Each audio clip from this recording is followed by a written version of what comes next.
Assalamualaikum warahmatullahi wabarakatuh. Kembali lagi di channel ini. Bagi kalian yang baru masuk di channel ini, jangan lupa support terus channel ini dengan cara di-subscribe, comment, and like. Sekian, terima kasih. Siapa yang tidak tahu Khalid bin Walid? Sahabat Nabi Muhammad Shallallahu Alaihi Wasallam yang satu ini merupakan seorang pejuang sekaligus panglima perang Islam yang tersohor pada masanya. Saking hebatnya, Khalid bin Walid tidak pernah kalah dalam setiap peperangan yang ia pimpin. Oleh sebab itu, Khalid menyandang gelar Saifullah al-Maslul yang berarti pedang Allah yang terhunus. Penakluk Persia dan Romawi ini memiliki banyak keistimewaan yang tidak dimiliki oleh panglima lainnya, seperti dikutip dari buku Para Panglima Perang Islam yang ditulis oleh Rizam Aizid. Salah satu keistimewaannya yaitu berhasil menyatukan Arabia untuk pertama kalinya dalam sejarah. Bahkan, ia berhasil membentuk entitas politik yang bersatu dan disebut sebagai kekhalifahan. Selain itu, Khalid bin Walid juga menjadi satu-satunya panglima tertinggi pada masa Nabi Muhammad Shallallahu Alaihi Wasallam dan para penerusnya. Ide-idenya yang cemerlang, taktik perangnya yang jitu, hingga keperkasaannya yang tiada tara membuatnya menjadi sosok yang sangat hebat. Khalid bin Walid juga menjadi juru tulis Rasulullah Shallallahu Alaihi Wasallam. Gelarnya sendiri adalah Abu Sulaiman. Profil singkat Khalid bin Walid. Khalid bin Walid lahir pada tahun 592 M. Ia merupakan anak dari pasangan Walid bin Mughirah dan Lababah Ash-Shagri binti Al-Harits bin Harb. Ayahnya berasal dari Bani Mahsum, salah satu marga terkemuka di kalangan suku Quraisy. Khalid bin Walid merupakan salah seorang pemimpin yang paling berkuasa di antara orang-orang Quraisy. Paman-pamannya juga tergolong sebagai kaum yang terpandang di Quraisy. Ayah Khalid bin Walid memiliki kebun buah-buahan yang membentang dari Mekah sampai Taif. Berdasarkan silsilahnya, ia bersaudara dekat dengan Rasulullah Shallallahu Alaihi Wasallam. Ini dikarenakan Sayyidah Maimunah yang merupakan istri Rasulullah Shallallahu Alaihi Wasallam adalah bibinya dari pihak ibu. Kehebatan dan keberanian Khalid di medan perang terlihat ketika ia memimpin pasukan Quraisy pada perang Uhud. Saat itu, ia menjabat sebagai panglima pasukan berkuda kaum Quraisy dan berhasil mengalahkan kaum muslimin. Taktik yang Khalid gunakan adalah memanfaatkan kelemahan musuh. Ketika kaum muslimin berlomba-lomba mengambil harta rampasan perang karena menganggap musuh kalah, dari arah belakang pasukan Khalid menyerang balik kaum muslimin secara mendadak. Serangan itu membuat pasukan muslimin kalah telak dan kemenangan menjadi milik kaum Quraisy.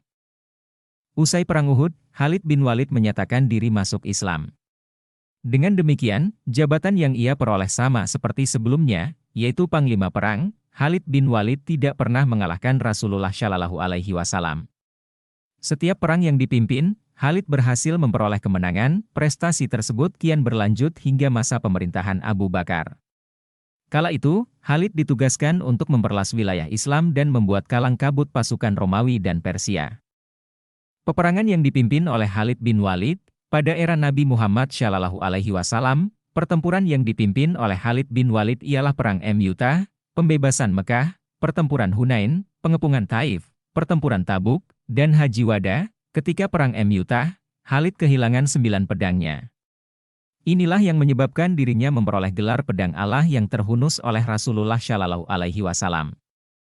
Sementara itu, pada peristiwa pembebasan Mekah atau Fatu Mekah pada tahun 630 M, Khalid bin Walid memiliki andil yang cukup besar dalam mengobarkan semangat pasukannya. Kemudian, di era Khalifah Abu Bakar, Khalid bin Walid memimpin sejumlah pertempuran, seperti pertempuran Riddah, pertempuran Yamamah, serta penaklukan Persia dan Romawi. Sejak Rasulullah Shallallahu Alaihi Wasallam wafat, banyak kaum muslim yang keluar dari Islam atau murtad.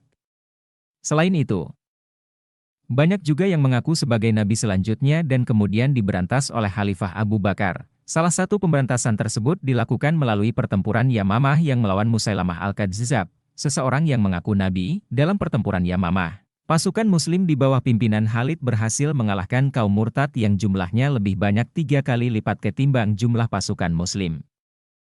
Sementara itu, ketika penaklukan Persia dan Romawi, Khalid bersama 18.000 pasukan muslim berhasil menguasai wilayah Persia dengan cepat. Bahkan, ia meraih 4 pertempuran secara berturut-turut dengan cepat, yaitu pertempuran Cains, pertempuran Sungai, pertempuran Walaja dan pertempuran Ulais. Teladan yang diperoleh dari kisah Khalid bin Walid, sepak terjang Khalid bin Walid sebagai panglima perang Islam tidak diragukan lagi. Kisahnya ini menyimpan banyak pelajaran penting yang bisa diteladani oleh umat muslim. Salah satunya tidak takabur. Meski kehebatannya tidak diragukan lagi, Khalid tidak pernah membanggakan diri dan bersikap sombong. Dirinya tetap rendah hati dan tawadhu. Selain itu, teladan lainnya yang dapat diperoleh dari kisah Khalid bin Walid ialah ikhlas dalam berjuang. Meski sempat dipecat sebagai panglima oleh Khalifah Umar, Khalid tidak kecewa dan memberontak.